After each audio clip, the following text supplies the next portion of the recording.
1 billion clause. Vinícius on the market. Real Madrid in shock. Osimhen to PSG. Record-breaking move or just rumours? Sancho to Juventus. Revival or regret? Chelsea. Chaos. Boehly's deals. Maresca's dilemmas. Let's get into it. Vinícius Jr has decided to put any talks of a move to Saudi Arabia on ice until the end of this season. The rumour mill's been churning with news that the Saudi Pro League has been keen on luring the Real Madrid winger with a deal that could see him become one of the highest paid athletes in sports history. The word is, Al Ahly threw an offer on the table that was hard to ignore, a jaw-dropping €350 million per year. That's the kind of cash that makes you double take. But Vini Jr, with his feet firmly on the ground, isn't letting the glitter of gold distract him from his current goals with Los Blancos. Real Madrid, for their part, have set a €1 billion release clause on their star player, essentially putting up a not-for-sale sign. However, there's a whisper in the wind suggesting that if Vinícius decides he wants out in 2025, when his contract's winding down, Real might just ease up on that astronomical figure. Now, Vinícius isn't just any player. He's one of the crown jewels of European football, with a trophy case that's already brimming with La Liga and Champions League titles. But with Kylian Mbappe joining the ranks at Madrid and potentially nudging Vinícius out of his favoured left-wing spot, there's some strategic shuffling to consider. The Saudi move? It's a head-scratcher. Sure, the money's phenomenal, but it's also about legacy, competition, and where he sees himself on the world stage. And let's not forget, Vinícius is eyeing the Ballon d'Or this year. That's a huge personal accolade that could tip the scales. My 2 cents? If Real Madrid racks up more silverware this season, Vinícius might feel his chapter there is complete, setting the stage for a blockbuster move. But with football, you never really know. It's all about timing, opportunity, and sometimes just a bit of fate. So keep your eyes glued to this space. Vinícius' decision is going to be one of the big stories of the summer transfer window, and it's sure to have twists and turns worthy of a primetime drama. Chelsea's fall from grace has been nothing short of spectacular, hasn't it? The Blues, once a powerhouse of English football, are now looking more like a house of cards. And who's the architect of this wobbly structure? None other than Todd Boehly and his, brilliant transfer strategy. Now, hold your horses before you start throwing rotten tomatoes at Boehly. His idea of focusing on young talent isn't half bad. It's actually pretty solid if you think about it. The real kicker is sticking to the plan, you know. Can't be changing horses midstream every time a new gaffer comes in. Speaking of gaffers, word on the street is that the big wigs are all in on Maresca. But haven't we heard this song and dance before with Pochettino, Potter, and Tuchel? It's like déjà vu all over again. Poor Maresca, though. The bloke's got his work cut out for him, trying to build a winning side while the clock's ticking. Talk about pressure. But get this, Maresca's not sweating it. He's cool as a cucumber, saying things aren't as mental as they seem. I'm not juggling 42 players, he says, just 21. The rest, they're off doing their own thing. Fair play to him for keeping it together in the midst of this circus. Now, here's where it gets spicy. Chelsea's got to offload a bunch of players before the transfer window slams shut. And guess who's on the chopping block? Sterling and Chilwell. Can you believe it? Maresca's basically told them to pack their bags if they want any action on the pitch. But wait, there's more. Apparently, Disasi's not impressing the boss either. Talk about a tough crowd. They're trying to ship Chilwell off to Man United and Sterling to Aston Villa. But here's the kicker. These lads aren't keen on leaving the Prem. Can't say I blame them. Oh, and get this, Sterling's iconic number 7, it's already been handed over to Pedro Neto. That's got a sting. I mean, call me crazy, but I reckon Sterling's still got more in the tank than Joao Felix. But what do I know, right? The beautiful game keeps on giving us drama, doesn't it? Will Chelsea rise from the ashes or keep burning? Only time will tell. But one thing's for sure, it's going to be one hell of a ride. Seems like our Nigerian goal machine has his heart set on the Parisian lights. Forget the Premier League, Osimhen is reportedly dreaming of donning that PSG jersey. Can you blame him? Champions League football, a starring role after Mbappe's exit, and a fat paycheck sounds like a pretty sweet deal. Chelsea and Arsenal are left twiddling their thumbs, especially the Blues who were considered frontrunners just a few days ago. They've got that number 9 shirt hanging in the closet, gathering dust, and Osimhen seemed like the perfect fit. But word on the street is that Chelsea aren't willing to meet his eye-watering wage demands. We're talking £500,000 a week. That's enough to make even Todd Bowley blush. And let's not forget the little matter of that £110 million release clause. Chelsea tried to get cheeky with a loan offer, but Napoli laughed them out of the room. You can't exactly blame them, can you? They're not running a charity. Arsenal are lurking in the shadows, but they haven't shown their hand yet. Maybe they're hoping to swoop in at the last minute and snatch Osimhen away. Don't hold your breath, Gooners. So PSG seem to be in pole position. Osimhen has a strong connection with their sporting director, Luis Campos, who he sees as a mentor. But hold your horses. PSG might be flush with cash, but even they might balk at Napoli's asking price. The Italians are playing hardball, demanding at least 100 million. This transfer saga could go down to the wire. Then there's the wild card, Saudi Arabia. They've been throwing money around like confetti lately, and they could easily tempt Osimhen with an offer he can't refuse. So what's the final verdict?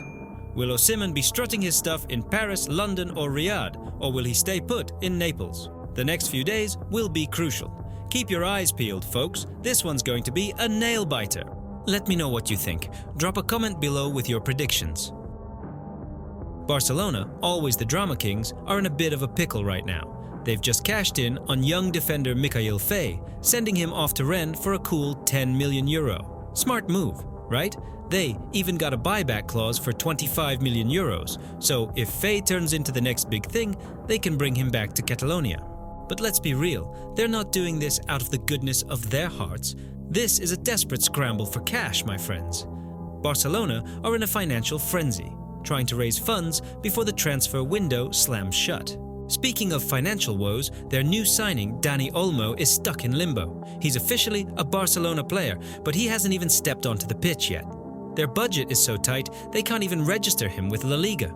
It's like he's a ghost player, haunting the Camp Nou. Hansi Flick, the Barcelona manager, is hoping Olmo will be good to go for their next match, but he's not holding his breath. "I don't know," he said, with a sigh that could rival the sound of the Camp Nou crowd after a loss. I hope so, but these are the things we have to deal with. Now, let's talk about Joao Cancelo. He's been linked with a return to Barcelona, but it looks like his dreams of playing in Catalonia might be dashed. Apparently, Saudi Arabian club Al Hilal is throwing a whole lot of money at him, and who can resist that? Remember, Cancelo took a pay cut to join Barcelona on loan last season because his loyalty is admirable, but even his loyalty has its limits. It's a sad reality, but Barcelona just can't compete with the big bucks of the Middle East. So with Cancelo seemingly heading to the desert, Barcelona are scrambling for another attacker. Nico Williams from Athletic Club was their first choice, but that deal is fading faster than a bad penalty kick. They're now looking at Kingsley Coman and Federico Chiesa, two players with serious talent and a lot of ambition. Coman, a former Bayern Munich player, has a history with Hansi Flick, but his salary is a bit steep for Barcelona's liking. Chiesa, on the other hand, is willing to take a pay cut to play for the Catalan Giants. It's a classic case of, do you want the player with the big name or the player who's hungry to prove himself? My gut says they'll go for Chiesa. But hey, this is Barcelona. Expect the unexpected. Stay tuned because the transfer window is still open and anything can happen. Arsenal's on the hunt again. And this time, they've got their eyes on Atalanta's Ademola Lookman. Talk about a potential game changer. The Gunners have been busy this summer, no doubt about it. They've already nabbed Riccardo Calafiori to shore up the backline, and word on the street is that Mikel Merino's inching closer to the Emirates. But here's where it gets interesting. Their top target, Nico Williams, seems to be playing hard to get. The lad's got his heart set on staying in Spain. Can't blame him, I suppose. The tapas, the siestas, who wouldn't want to stick around? So what's a club to do? Enter Lookman. This guy's been on fire lately, banging in 17 goals and dishing out 10 assists last season. Not too shabby, eh?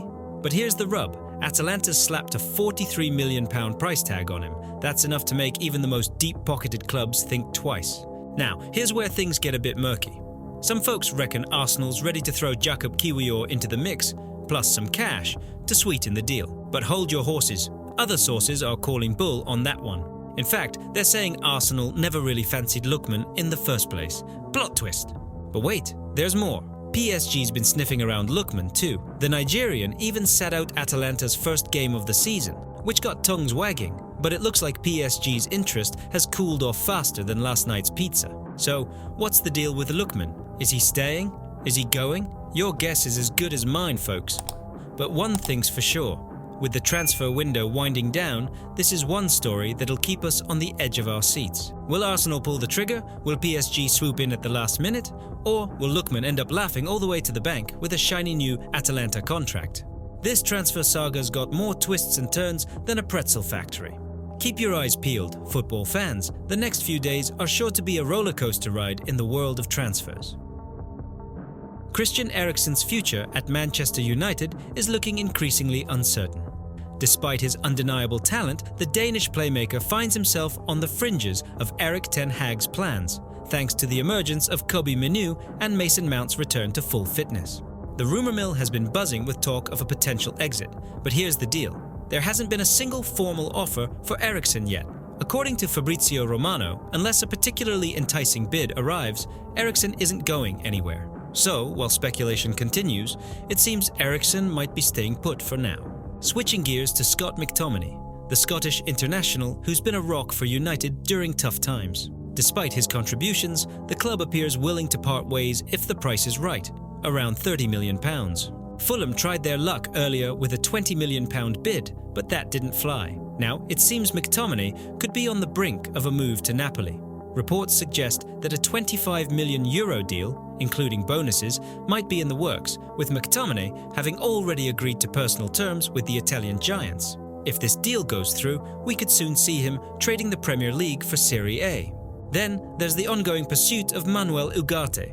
United have been relentless in their efforts to sign the Uruguayan midfielder, and they're edging closer to sealing the deal. PSG has been tough in negotiations, but United are determined to get Ugarte on an initial loan with an option to buy. The 23-year-old is keen to challenge himself in the Premier League, and with Casemiro as a potential mentor, this could be a game changer for United's midfield. Ten Hag is pushing hard to finalise the transfer before the window closes, and if all goes to plan, Ugarte could soon be making his debut in the famous red shirt. So, what's your take? Should Eriksen stay and fight for his place? Is McTominay set for a successful stint in Serie A? And will Ugarte be the midfield dynamo United needs? Jadon Sancho and Juventus circling each other like they're in a dance-off for his signature. So, here's the scoop. Manchester United's Jadon Sancho, the lad who was supposed to be lighting up Old Trafford with his electric pace and dazzling footwork, might just be packing his bags for Turin. The rumour mill has been working overtime with reports that Juventus are now in serious talks with United.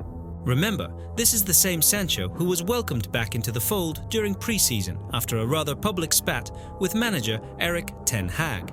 But despite burying the hatchet, it looks like Sancho's days in Manchester might be numbered. United have slapped a £40 million price tag on him, which, let's be honest, has been a bit of a buzzkill for potential suitors all summer. Juventus, fresh from a managerial shake-up, are apparently keen but are likely thinking, can we really splash that cash?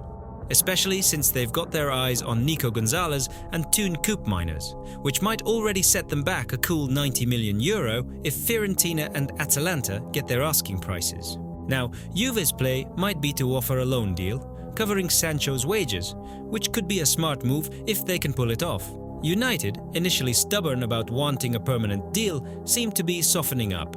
It's like watching a high-stakes poker game where everyone's trying to bluff their way to the best deal. Sancho's stint at United has been, well, not quite what we hoped for. There were flashes of brilliance, sure, but consistency? That's been as elusive as a clean sheet for a team on a losing streak. His exclusion from the squad against Fulham was the red flag that got everyone talking. Is he really suffering from an ear infection, or is this a case of tactical absence? Let's not forget, this is a player who tore it up in the Bundesliga, making us all believe he'd do the same in England. But football, much like life, doesn't always go as planned. Maybe Juventus is where Sancho can find his mojo again. A fresh start in Serie A could be the game changer he needs, surrounded by a different tactical approach and, perhaps, less of the intense spotlight that comes with playing for United. As we approach the transfer deadline, this deal could go down to the wire. Will Juventus manage to negotiate a deal that doesn't leave them eating pasta for the next year to pay for it? Or will Sancho stay put, fighting for his place in a team where he's yet to truly belong? Keep your eyes peeled, folks. Football's transfer window is always full of last-minute surprises, and this Sancho saga could be one of the headliners. What do you think? Is Juventus the right move for Sancho, or should he stick it out at United? Drop your thoughts below.